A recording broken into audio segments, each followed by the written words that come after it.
Ay! Ayan na, nalaglag na ang telepono. Pahawak muna eh. Mom, what would you say? Joke lang. No, ano reaction mo, Mami Kat? Pag naririnig mo na, oh, Belle's going to do this project, tapos doing an album, then a concert. Of course, I'm very proud of her. Kakataba ng puso. No-overwhelm ka. Sometimes, yeah, sa schedule niya, na-overwhelm ako. Pero nagugulat ka na now na, eto na, may big contract signing yung anak ko, may ganun ka na. Yes, of course. And I'm very happy for her.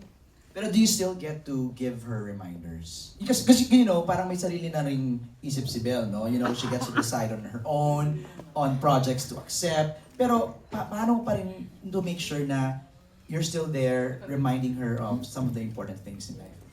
Syempre, lagi ko siya remind na always be grounded. Yun lang. The family keeps her grounded, no? Yes. Thank you, Mami, ah. Salamat. Thanks, Mom. Gusto mo lamig ng kamay? Yeah. Hello? Mommy! Umalis ka tuloy. Hoy, hindi po scripted yun. Sobrang unscripted po. Ayan, nung may exit Thank you, tuloy, Mom. walk out ng studio